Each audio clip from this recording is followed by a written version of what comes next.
입니다. 네, 우리는 행복한 사람입니다. 우리는 행복한 사람인 줄 믿습니다. 네. 여러분, 우리는 지난주에 하나님께서 교회를 세우신 그 목적에 대해서 좀 살펴봤습니다. 하나님께서 교회를 세우신 그 목적, 즉 우리를 이렇게 교회로 부르셔서 이렇게 교회를 이루신 그 목적에 대해서 살펴봤는데, 그 이유는 매우 단순해요. 그게 뭐냐면은 바로 그의 아들 예수 그리스도 우리 주와 더불어 교제하게 하시기 위해서다라고 사도 바울이 증거하고 있고, 우리는 그렇게 배웠습니다. 여러분, 예수님과 더불어 교제한다는 것은 결국 뭘 의미하느냐면 하나가 된다는 거예요. 어떻게 된다고요? 하나가 된다는 거예요. 그런데 여기서 예수님과 내가 하나가 된다는 것은 뭘 의미하냐면 정말로 물리적으로 하나가 된다는 것이 아니라 우리 모두 한 사람 한 사람이 예수님의 성품을 닮아가고 예수님처럼 사는 것을 의미합니다. 여러분, 결국 교회는, 그리고 교회를 이루고 있는 우리는 예수님처럼 살아야 될 줄 믿습니다. 그래서 우리가요, 절대 잊지 말아야 될 사실이 있어요. 그게 뭐냐? 바로 교회의 주인은 하나님이고 교회의 머리는 예수 그리스도인 줄 믿습니다. 여러분, 우리가 꼭 이걸 기억해야 돼요. 그래서 교회는 끊임없이 누구만 드러나야 되느냐? 예수님만 드러나고, 교회를 이루고 있는 우리는 예수님처럼 살아야 됩니다. 그래서 사도 바울은 교회를 단순히 교회 이렇게 부르지 않았어요. 교회 앞에 뭘 붙였어요? 하나님을 붙였어요. 결국 교회는 하나님의 교회가 돼야 돼요. 이게 무슨 말이에요? 이 교회의 주인은 누구라는 겁니까? 하나님이라는 거예요. 그렇다면 여러분, 우리 교회는 하나님의 교회일까요? 아니면 사람의 교회일까요? 그죠? 우리는 하나님의 교회가 돼야 돼요. 여러분, 오늘 말씀 10절과 11절 우리 한번 다 같이 볼까요? 10절과 11절입니다. 같이 한번 보겠습니다. 10절과 11절입니다. 시작. 형제들아, 내가 우리 주 예수 그리스도의 이름으로 너희를 권하노니 모두가 같은 말을 하고 너희 가운데에 분쟁이 없이 같은 마음과 같은 뜻으로 온전히 합하라. 내 형제들아, 근로의 지편으로 너희에 대한 말이 내게 들리니 곧 너희 가운데 분쟁이 있다는 것이라. 아멘. 여러분, 그 고린도전서 1장 10절과 11절에 나와 있는 이 말씀들 중에 이게 반복돼서 나오는 말씀이 있어요. 그러니까 10절에도 있고 11절에도 있는 말씀이 있는데, 그게 뭐냐면 바로 분쟁입니다. 분쟁. 여러분, 고린도 교회에는 많은 문제들이 있었습니다. 그런데 이 모든 문제에는 사실 원인이 있어요. 원인 없는 문제는 없어요. 그런데 고린도 교회 안에 들어있는 많은 문제들 중에 그 결정적인 원인이 뭐냐? 그 문제들이 만들어진 원인이 뭐냐? 바로 분쟁 때문에 이 모든 문제가 만들어지게 된 것입니다. 그래서 그 분쟁으로 인해 가지고 교회 안에 어떤 일이 벌어졌냐면 당파가 생겼어요. 4개의 파가 생겼다고요. 첫째는 뭐냐면 바울파, 두 번째는 뭐냐면 아볼로파, 세 번째는 게바, 즉 베드로파, 마지막 4번째는 그리스도파가 생겼습니다. 여러분, 이 4개의 파, 바울파, 아볼로파, 그 다음에 게바파, 그 다음에 그리스도파, 이 파 중에 어떤 파가 제일 세 보입니까? 갑자기 심각해졌어요. 여러분이 이 4개의 파 중에 한 파에 속해야 된다고 한다면 어느 파를 선택하시겠어요? 예수파? 여러분, 우리가 그리스도파를 많이 생각할 수 있는데, 사실 가장 건전하게 보이는 이 그리스도파도 사실은 하나님이 원하시는 그런 게 아니에요. 여러분, 예수님이 이 세상을 사시면서 당파를 만드신 적 있으세요? 구분 지은 적 있으시냐고요? 없어요. 그러니까 여기 나오는 그리스도파 역시도 말만 그리스도파지 그 속을 보면 예수님하고 전혀 상관없는, 사람이 주인 되어 있는 파입니다. 여러분, 우리 주변에 보면은 분쟁을 겪고 있는 교회들이 굉장히 많아요. 그렇다면 왜 이렇게 교회들이 분쟁을 겪고 있을까요? 이유는 단순합니다. 예수님이 머리가 돼야 되는데, 예수님이 교회의 머리가 돼야 되는데 자꾸 사람들이 교회의 머리가 되니까 분쟁이 일어날 수밖에 없는 거예요. 예수님을 중심으로 해서 모든 게 흘러가야 되는데 자꾸 사람을 중심으로 해서 흘러가니까 문제가 발생할 수밖에 없다고요. 저도요, 분쟁을 겪은 교회에서 사역을 한 적이 있습니다. 진짜 그 순간은 저에게 어떤 마음이었냐면 지옥과 같았어요. 당회를 하고 죄직회를 하고 공동회를 하면 더 지옥으로 변했습니다. 한 번은 분쟁이 너무 심한 교회에서 사역을 할 때 어떤 일이 있었냐면, 그 교회는 한 달에 한 번씩 재직회를 했거든요. 근데 그 재직회 전날, 재직회 보통 주일날 하니까 그 전날 토요일에 교육자들이 다 모여가지고 기도회를 했다니까요. 저녁에 기도회를 해요. 두 가지 놓고 기도했어요. 두 가지. 첫째는 뭐냐? 제발 빨리 끝나게 해주세요. 그다음에 두 번째는 뭐냐? 싸우지 않게 해주세요. 여러분, 솔직히 이런 걸 놓고 우리가 기도해야 되겠습니까?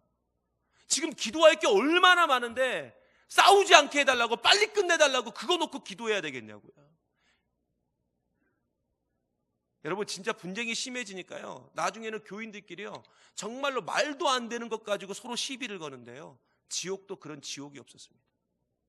여러분, 사실 교회는 천국을 경험하는 곳이 돼야 될 줄 믿습니다. 모든 순간을 통해서 하나님 나라가 드러나고 하나님 나라를 경험하는 곳이 어디냐? 바로 여기, 이 교회가 바로 그곳이 돼야 될 줄 믿습니다. 그런데 이런 곳에서 지옥을 경험하고 있으니 얼마나 많은 교인들이 힘들겠냐고요. 여러분, 우리가 고린도전서를 지금 계속 보면서 절대 잊지 말아야 될 사실이 있는데, 교회에는 분쟁이 있으면 안 돼요. 여러분, 우리 한 사람 한 사람이 그래서요 굉장히 조심하고 또 조심하고 주의하고 또 주의해야 돼요. 싸우지 않도록, 분쟁이 일어나지 않도록 정말 말 한마디, 행동 하나에도 신경을 써서, 왜요? 조그만한 것에도 우리가 상처받고 넘어질 수 있는 연약한 존재니까요. 그래서 여러분, 그리스도인은 기본적으로 갖추고 해야 될 성품이 있어요. 그게 뭐냐? 착해야 돼요. 그리스도인은 기본적으로 착해야 된다고요. 어째 아멘이 이렇게 작죠? 다 나쁜 사람이 되고 싶어요? 난 나쁘게 살고 싶어요, 뭐 이렇게 지금 얘기하는 건가요? 여러분, 그리스도인은 기본적으로 성품이 착해야 될 줄 믿습니다. 꼭 이렇게 해야 아멘이 나와요. 그래서 여러분, 그리스도인은 좀 바보같이 살아야 돼요. 바보같이. 누가 봐도 저 사람은 왜 이렇게 바보같이 사냐, 저 사람은 왜 이렇게 미련하냐, 저 사람은 왜 이렇게 멍청하냐, 그렇게 판단되어질 때 그 사람이 진짜 그리스도인인 거예요. 여러분, 이건 제 이야기가 아니에요. 십자가는 세상 사람들이 보면은 미련한 것이에요. 그러나 십자가는 예수님이 바라보고 하나님이 바라볼 때는 가장 지혜로운 것인 줄 믿습니다. 그래서요, 그리스도인은 좀 당하면서 살아야 돼요. 우리가 지금 새벽마다 마가복음 말씀을 보고 있지 않습니까? 예수님을 좀 보십시오. 예수님은 충분히 다 뒤집어 엎어버릴 수 있는 그런 능력, 그런 힘이 다 있었어요. 그런데 지금 마가복음에 보이는 예수님의 모습은 어떻습니까? 그 고난과 고통과 그 어려움 속에서 그냥 모든 짐을 말없이 견디고 지시고 자신에게 주어진 저 십자가의 길, 고난의 길을 지금 걸어가고 계시잖아요. 그러므로 우리가 예수님과 더불어 교제한다고 한다면, 우리가 예수님과 하나 된다고 한다면 우리는 예수님처럼 살아야 될 줄 믿습니다. 근데 우리는 어때요? 누군가가 나를 찌르면 같이 찔러요. 누군가가 나를 때리면 같이 때려요. 눈에는 눈, 이에는 이, 그대로 보복해요. 그런데 여러분, 이렇게 살면요, 결국 오늘 말씀에 나오는 고린도 교회처럼 분쟁이 일어나게 되고, 이 분쟁은 예수 그리스도의 몸된 교회를 갈기갈기 다 찢어 놓을 수밖에 없다고요. 그래서 여러분, 고린도 교회가 4개의 파로 나뉘어진 거잖아요. 여러분, 제가 계속 말씀드리지만 고린도 교회는 사도 바울에 의해서 세워진, 개척된 교회입니다. 여러분, 사도 바울이 무려 1년 8개월 동안 이 교회를 개척하고 목회하고 양육하고 가르치면서 세웠던 교회가 어떤 교회냐면 바로 고린도 교회였어요. 여러분, 사도 바울은 진짜 대단한 사람입니다. 그런 어떤 사람이었냐면 정통 유대인이었고요, 로마 시민권자였고요, 그 다음에 바리새인 중에 바리새인이었고요. 그리고 이 사람이 더 대단한 건 뭐냐면, 당시에는 학교로 모인다기보다는 사람을 중심으로 해서 사람들이 모여서 공부를 했거든요. 그래서 누구 선생님 밑에서 배웠냐, 이게 중요한 거예요. 누구 선생님. 근데 당시에 가장 유명한 선생님이 누구였냐면은 가말리엘이라는 선생님이 있어요. 가말리엘. 그래서 이 가말리엘 선생님 밑에서 배운 제자라고 한다면은, 이야, 진짜 요즘으로 따지면은 이 사람 하버드 나왔구나, 뭐 요즘에는 흔한 말로 요즘에 스카이 나왔구나, 이렇게 생각할 정도로 인정해주는 것이 어디였냐면 그 가말리엘 선생님의 제자예요. 그런데 이 사도 바울이 그 가말리엘 선생님의 제자였던 거예요. 이게 수제 중에 수제였죠. 그런데 이렇게 완벽한 그에게도 한 가지 약점이 있었다고 제가 말씀드렸죠. 그 약점이 뭐였습니까? 그죠? 말을 더럽게 못해요. 제가 왜 이 표현을 쓰냐면은 여러분 그래야 확 다가오니까. 말을 더럽게 못했다고. 말을 너무 못해요. 입만 열면은 버벅거리고 더듬거리고 모든 시간을 전부 지루하게 만들어버리는 그러한 능력자였다고요. 그런데 사도 바울 이후에 고린도 교회 목회자로 부임한 사람이 있었어요. 그 사람이 누구였냐면 아볼로였다는 거죠. 근데 이 사람은 말을 얼마나 잘하는지요. 왜 그러냐면 이 사람은 수사학을 전공했거든요. 근데 수사학이라는 게 뭐냐면 말을 엄청 잘하게 만드는 그런 능력을 갖게 만드는 그런 공부가 바로 수사학인데 이걸 공부했어요. 그래서요, 이 아볼로가 말을 하면 이뻐요, 이뻐. 그냥 말만 하면 이뻐요. 말도 얼마나 이쁘게 하는지 그냥 막 꿀이 툭툭툭툭툭 떨어지는. 그래서 이 사람의 말을 듣고 있으면 어떤 생각이 드냐면 더 듣고 싶다. 조금만 더 얘기해주고 가라고. 조금만 더 말 좀 해주고 가라고. 그렇게 붙잡을 수 있는 사람이 누구였냐면 바로 아볼로였어요. 그런데 보세요, 사도 바울은 말을 못했어요. 근데 아볼로는 말을 너무 잘했어요. 그러니까 완전히 정반대죠. 정반대예요. 여러분 사도 바울의 설교는 어떤 설교냐면 일명 수면제 설교예요. 수면제 설교. 그러니까 불면증 환자도 잠자게 만드는 그런 능력을 갖고 있었던 사람이 사도 바울이었다고요. 그런데 이 아볼로는 그렇지 않았단 말이에요. 잠자던 사람도 깨울 수 있게 만드는 사람이 바로 아볼로였죠. 그러다 보니까 고린도 교회 교인들이 결국은 어떻게 되느냐, 사도 바울과 아볼로를 비교하기 시작했어요. 제가 예전에 그 사역했던 교회 중에 그 교회 이제 부목사님들이 많이 계시니까 거기는 이제 부목사님들이 돌아가면서 그 새벽 예배 설교를 했거든요. 부목사님들이 돌아가면서 새벽 예배 설교를 하는데 얼마나 재밌는 일이 벌어졌냐면 어떤 목사님이 설교하느냐에 따라서 그때 새벽 예배 숫자가 계속 바뀌는 거예요. 그러니까 예를 들어서 A라는 목사님이 설교를 하면 갑자기 평소보다 숫자가 한 100명 정도 더 늘어요. 근데 어떨 때는 B라는 목사님이 설교를 한다, 이제 주보 예고가 되잖아요. 그러면 그 주는 평소보다 100명이 떨어지는 거예요. 그렇게 많이 떨어졌어요. 100명 이상씩 막 떨어져 나갔어요. 그러니까 딱 봐도 휑한 게 보여요. 근데 이걸 누가 가장 먼저 느낄까요? 먼저 목사들이 느끼는 거예요. 내가 이렇게 인기가 없네. 내가 설교를 못하나? 물론 제가 설교할 때는 뭐 여러분이 상상에 맡기겠지만, 근데 여러분 절대 교회가 이런 식으로 가면 안 돼요. 이건 말도 안 되는 일이잖아요. 아니, 교회가 이렇게 사람 따라가면 되겠습니까? 이건 아주 촌스러운 일이죠. 그런데 사도 바울과 아볼로를 비교하는 일로 인해 가지고 아주 복잡해져 버린 고린도 교회에 그 다음에 누가 왔냐면 베드로가 옵니다. 베드로가 와서 목회를 해요. 그런데 고린도전서에는 베드로를 뭐라고 말하냐면 게바라고 말하거든요. 그런데 게바는 예수님의 직계 제자입니다. 그리고 수제자죠. 그는 정통 유대인이었어요. 그리고 율법 준수를 아주 강조하는 사람이었어요.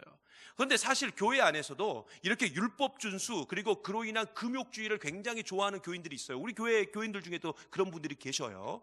그런데 고린도 교회 교인들 중에도 그런 분들이 있었어요. 그래서 이분들이 다 누구를 따르는 거예요? 이제 베드로를 따르기 시작하는 거예요.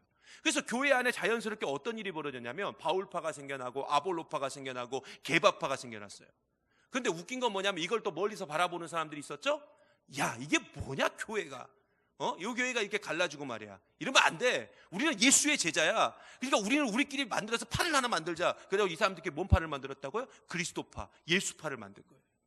그래서 이런 일들로 인해 가지고 교회가 아주 사분오열돼 버린 거죠. 근데 여러분 잘 들으세요. 잘 들으셔야 돼요. 오늘 이걸 굉장히 중요합니다. 이렇게 나누어진 이유가 있어요. 그게 뭐냐면 판단이에요. 판단. 뭐라고요? 판단. 여러분 섣부른 판단이요, 교회를 분쟁으로 끌고 가버립니다. 그래서 사도 바울은 고린도전서 4장 1절에서 4절까지 이렇게 증거하고 있습니다. 제가 봉독해 드릴게요. 사람이 마땅히 우리를 그리스도의 일꾼이요 하나님의 비밀을 맡은 자로 여길지어다. 그리고 맡은 자들에게 구할 것은 충성이니라. 너희에게나 다른 사람에게나 판단받는 것이 내게는 매우 작은 일이라. 나도 나를 판단하지 아니하노니 내가 자체가 아무것도 깨닫지 못하나 이로 말미암아 의롭다함을 얻지 못하노라. 다만 나를 심판하실 이는 주시니라. 아멘. 여러분 판단은 잘 들으셔야 돼요. 판단은 반드시 분쟁으로 갑니다. 그리고 정죄로 가요. 그래서 사도 바울이 뭐라고 얘기했냐면 나도 나를 판단하지 않는다. 나도 나를 판단하지 않는다. 그리고 나를 심판하실 분, 나를 판단하실 분은 누구밖에 없다? 예수밖에 없다. 주님밖에 없다. 이렇게 고백하고 있다고요. 고린도 교회 교인들은요 전부 판단했어요. 바울을 판단했어요. 저 사람은 수면제 설교해. 아볼로를 판단했어요. 저 사람은 말을 잘해. 베드로를 판단했어요. 저 사람은 금욕주의자야. 전부 그렇게 판단하니까 어떻게 됐어요? 나중에는 서로가 서로를 또 판단하기 시작해요. 전부 자신이 재판장이 됐어요. 다 자기가 재판관이 돼가지고 서로가 서로를 판단하니까 어떻게 됩니까? 정죄하기 시작했어요. 그래서 나온 결론이 뭐였습니까? 분쟁이었어요. 그런데 여러분, 이렇게 분쟁이 일어나면 어떤 일이 벌어지는 줄 아세요? 건건마다 부딪혀요. 재직회 때 부딪히고, 공동의회 때 부딪히고, 당회 때 부딪히고, 선교회를 모이면 부딪히고, 구역예배 드리면 부딪히고, 교회 학교에서 부딪히고, 심지어 찬양대에서도 부딪히고, 식당에서도 부딪히고, 다 부딪혀요. 근데 여러분, 이렇게 성도들이 계속 오랫동안 부딪히다 보면은 어떤 일이 벌어지냐면 굉장히 영적으로 피로해집니다. 교회에 여러분 왜 오시는 거예요? 교회에 싸우러 오십니까? 아니죠. 교회 우리가 왜 와요? 은혜 받으러 오잖아요. 그죠? 은혜 받으러. 이렇게 은혜를 받으러 와도 될까 말까 하는데 맨날 싸우는 것이나 보고 욕이나 먹고 교회가 전혀 은혜가 안 되는 순간 딱 교인들 마음 가운데 드는 생각이 뭐냐? 당시 고린도 교회가 그랬어요. 딱 마음이 뭐냐? 하기 싫어. 나 안 할 거야. 이 생각이 딱 들어요. 그리고 딱 하는 생각은 뭐냐? 네 혼자 다 해먹어라. 네가 그렇게 잘났어? 너 혼자 다 해먹어. 이렇게 된다고요. 그런데 이렇게 여러분 잘 들어보세요. 하나님의 일을 서로가 다 너 혼자 다 해먹어라 하면서 일을 안 해버리잖아요. 일을 안 하면 누가 가장 좋아할까요? 그죠? 여러분, 하나님의 일을 안 하면은 마귀가 제일 좋아해요? 사탄이 제일 좋아한다고요. 그래서 교회의 분쟁이 길어지면 길어질수록 성도들이 하나님의 일을 놔버리고 하나님의 일을 놔버리는 순간 교회는 교회다움을 상실할 수밖에 없다는 거예요. 결국 고린도 교회가 이렇게 됐어요. 그래서 사도 바울이 고린도전서 1장에서 3장까지는 분쟁에 대해서 막 얘기를 하다가 4장에 딱 들어가서 하는 얘기가 뭐냐면 충성을 얘기하고 있는 거예요. 맡은 자들에게 구할 것은 충성이다. 그거 이야기하고 있는 거예요. 네가 비록 분쟁으로 인하여 욕먹고 힘들지만, 어려움이 교회에 생겼지만 포기하지 말고 끝까지 주님의 일을 해야 된다는 거예요. 그 충성을 얘기하고 있다고요. 그렇다면 지금 우리의 모습은 어떻습니까? 우리는 정말 지금 충성스럽게 이 교회를 그리고 주님을 섬기고 있습니까? 욕먹을까봐, 힘들까봐, 어려울까봐, 부딪힐까봐 하나님께서 내게 주신 사명을 혹시 외면하고 살아가고 있는 것은 아닙니까? 여러분, 오늘 말씀 10절 우리 다시 한번 볼까요? 10절 다시 한번 보겠습니다. 같이 봅니다. 시작. 형제들아, 내가 우리 주 예수 그리스도의 이름으로 너희를 권하노니 모두가 같은 말을 하고 너희 가운데 분쟁이 없이 같은 마음과 같은 뜻으로 온전히 합하라. 아멘. 여러분, 여기 보면은 지금 같은 말, 같은 마음, 그리고 같은 뜻이 나오죠. 여러분, 교회를 이루고 있는 모든 성도들은 같은 말을 해야 될 줄 믿습니다. 같은 마음을 품어야 될 줄 믿습니다. 같은 뜻을 가지고 있어야 될 줄 믿습니다. 이게 무슨 말이에요? 교회는 나눠지면 안 된다는 거예요. 머리 대신 예수님을 중심으로 해서 지체인 우리 모두가 같은 마음, 같은 생각, 같은 뜻, 같은 말을 해야 된다는 거예요. 그래서 사도 바울이 이렇게 될 수 있는 방법을 제시를 해요. 그게 뭐냐면 마지막에 뭐라고 말하냐면 10절 마지막에 온전히 뭐하라? 합하라. 온전히 뭐하라고요? 합하라. 여러분, 합하라는 단어는 헬라어로 언어로 보면은 뭐냐면 카테르티스 메노이예요. 카테르티스 메노이. 이게 무슨 말이냐면은 이걸 조금 쉽게 설명하면 그 마태복음 4장 21절에 보면은 이렇게 증거하고 있습니다. 마태복음 4장 21절 제가 읽어드릴게요. 거기서 더 가시다가 다른 두 형제 곧 세베대의 아들 야고보와 그의 형제 요한이 그의 아버지 세베대와 함께 배에서 그물 깁는 것을 보시고 부르시니. 아멘. 이게 무슨 말이냐면은 예수님께서 이제 제자들을 이렇게 뽑으려고 다니시는 거예요. 다니시다가 이제 뭐 베드로도 선택하고 다 선택하는데 야고보와 요한을 이 제자로 삼기 위해서 갑니다. 근데 그때 야고보와 요한이 뭘 하고 있었냐면은 그날 조업을 마치고, 이 사람들 어부잖아요. 직업이 어부다 보니까 조업을 마치고 들어와가지고 이제 그물을 정리를 하는 거예요. 근데 이제 그때 그물이라는 것이 지금도 뭐 그물은 찢어지지만 그때 그물은 더 안 좋기 때문에 더 많이 찢어졌단 말이에요. 그래서 그 찢어진 그물을 뭐 하고 있었어요? 성경에 보면 깁고 있었다 이렇게 나와요. 그물을 깁었다 이렇게 나오거든요.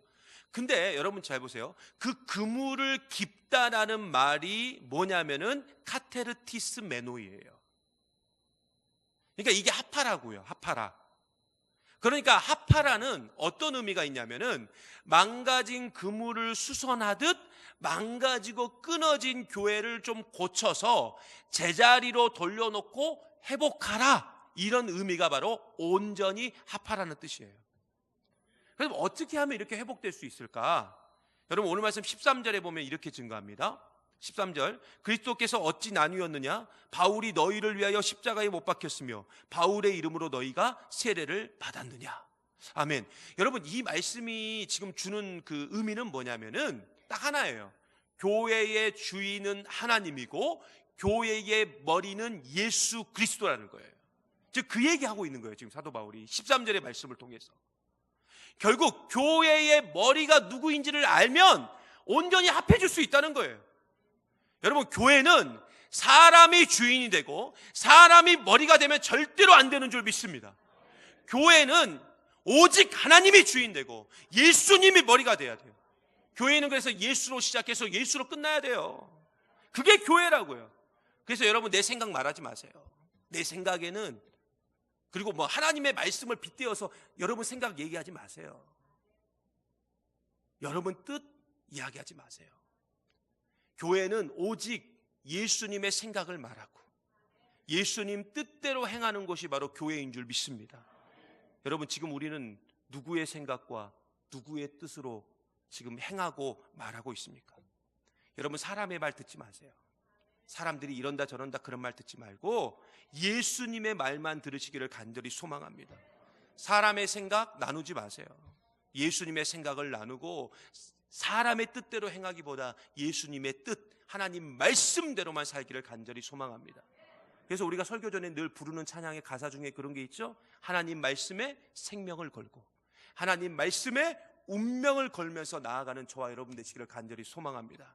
바로 그때 우리 안에 갈라진 모든 분쟁의 요소들이 사라지고 우리 안에 찢어진 그물들이 온전히 회복되어서 또 수리되어서 우리 교회가 정말 사람을 낚는 그 어부의 역할을 감당하게 될 줄 믿습니다.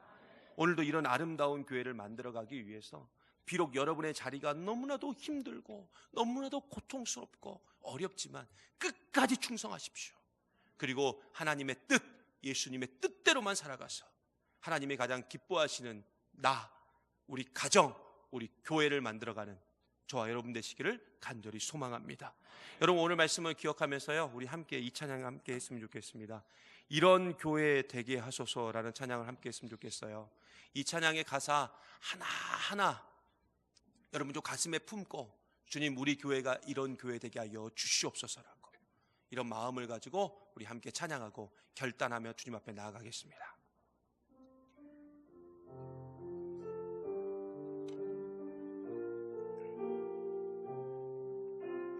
여러분 가사 잘 생각하면서